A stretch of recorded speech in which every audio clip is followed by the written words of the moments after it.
আজকে 15 নভেম্বর একটি ঐতিহাসিক মিছিল শিলিগুড়ির মাটিতে।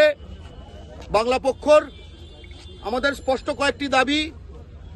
1 নম্বর, যে ভয়ঙ্কর বন্যা, যার ফলে এই এলাকায় একাধিক জেলা আলিপুরদুয়ার, জলপাইগুড়ি, শিলিগুড়ি, দার্জিলিং বিধ্বস্ত হয়েছে, পরিকাঠামো ধ্বংস হয়েছে, সেতে কেন্দ্রীয় ক্ষতিপূরণ দিতে হবে।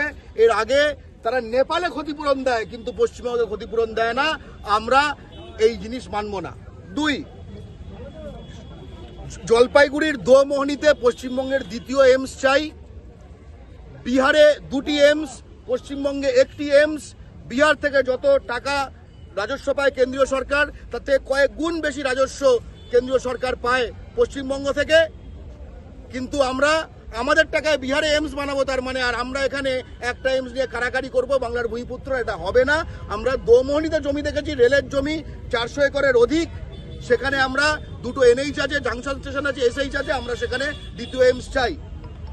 3, আমরা চাই রাজ্য সরকার, পশ্চিমবঙ্গ সরকার, তারা শিলিগুড়িতে একটি পিজি লেভেলের পরিষেবা এবং ডাক্তারি স্টাফ সম্পন্ন একটি হাসপাতাল কমপ্লেক্স গড়ে তুলুক।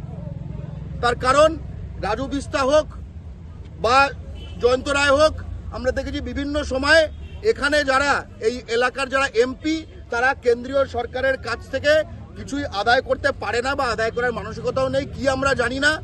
ফলে বাংলা পক্ষ দ্বিতীয় এইমসের জন্য লড়ে যাবে, কিন্তু একই সঙ্গে সেই সময় বাংলার দায়িত্ব তো পশ্চিমবঙ্গ সরকারের এড়াতে পারে না। আমরা তাই পশ্চিমবঙ্গ সরকারের কাছে এই দাবিটি জানাচ্ছি। এরপরে আমাদের দাবি, এনজেপিকে কেন্দ্র করে লোকাল ট্রেন নেটওয়ার্ক থাকতে হবে, ঠিক যেমন শিয়ালদা এবং হাওড়ায় রয়েছে। এনজেপিকে শুধু একটি ট্যুরিস্ট হাব হিসেবে ট্রিট করছে যেভাবে এনএফআর, এটি চলবে না। এটা এই এলাকার বাংলার যারা ভূমিপুত্র, বাঙালি, কোচ, বেচ, সাঁওতাল, রাভা, সকলের যে দৈনন্দিন জীবনের জন্য এই লোকাল ট্রেন নেটওয়ার্ক দরকার। কোচবিহার, আলিপুরদুয়ার, জলপাইগুড়ি, শিলিগুড়ি, দার্জিলিং, উত্তর দিনাজপুর, দক্ষিণ দিনাজপুর, মালদা, এই প্রতিটি এলাকার এই রোজগার আমাদের এই জিনিসটি প্রয়োজন। আমরা একই সঙ্গে দাবি করছি শিলিগুড়ির মেট্রো রেল। তার কারণ লস মেকিং মেট্রো বানাচ্ছে কেন্দ্রীয় সরকার। আমরা দেখেছি পাটনায় তারা সেই গেটে তলা দিয়ে ঢুকে যাচ্ছে, টিকিট না কেটে ছাগল নিয়ে ঢুকে যাচ্ছে। আর এইখানে শিলিগুড়ি বাংলার মাটিতে, আমাদের বাংলার এত গুরুত্বপূর্ণ শহর, একটি মেট্রো সিটি, এরকম রেভিনিউ জেনারেটিং সিটি, তাদের এখানে মেট্রো করছে না কেন্দ্রীয় সরকার। আমরা এটা স্পষ্টত মানব না। আমরা এখানে মেট্রো প্রজেক্ট চাই। একই সঙ্গে ইন্দো নেপাল চুক্তি 1950-এর, যেটাকে অ্যাবিউজ করে আজকে আমরা দেখেছি নেপালের নাগরিকরা পশ্চিমবঙ্গের ভোটার লিস্টে ঢুকে যাচ্ছে। আমরা এই এসআইআর যে হচ্ছে, স্পষ্টত দাবি জানাচ্ছি যে নেপালের নাগরিক এবং তার সন্ততি যারা ইল্লিগালি পশ্চিমবঙ্গের ভোটার লিস্টে ঢুকে আছে, তাদের পশ্চিমবঙ্গের ভোটার লিস্ট থেকে বার করতে হবে। তার কারণ পশ্চিমবঙ্গের ভোটার লিস্ট শুধুই পশ্চিমবঙ্গের যারা ভূমিপুত্র, বাংলার যারা ভূমিপুত্র এবং পূর্ববঙ্গ থেকে যারা ধর্মীয় নিপীড়নের কারণে এসেছেন পশ্চিমবঙ্গে, তাদের।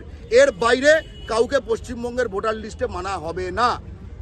এবং এটা করলে পশ্চিমবঙ্গে যে বিচ্ছিন্নতাবাদের যে আঁতুড়ঘর, সেটিকে আমরা ভেঙে দিতে পারবো, এটা আমরা মনে করি।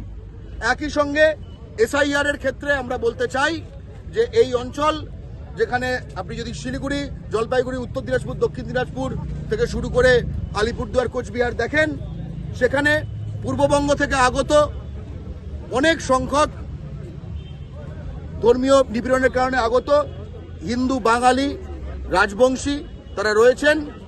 বাংলা পক্ষর স্পষ্ট দাবি, পশ্চিমবঙ্গের হিন্দু বাঙালি, পশ্চিমবঙ্গের হিন্দু বাঙালি ঘটি যারা এদেশীয়, পশ্চিমবঙ্গের এদেশীয় ঘটি মুসলমান বাঙালি, এখানকার নস্য শেখ, পশ্চিমবঙ্গের ভূমিপুত্র যারা এখানকার রাজবংশী, অর্থাৎ বাংলা পশ্চিমবঙ্গে যারা ভূমিপুত্র এবং যারা পূর্ববঙ্গ থেকে এসছেন ধর্মীয় নিপীড়নের কারণে, বাঙালি, রাজবংশী, তাদের কাউকে বাদ দেওয়া যাবে না ভোটার লিস্ট থেকে। যদি একটা নামও বাদ পড়ে, তাহলে বাংলা পক্ষ ছেড়ে কথা বলবে না, যুদ্ধ হবে।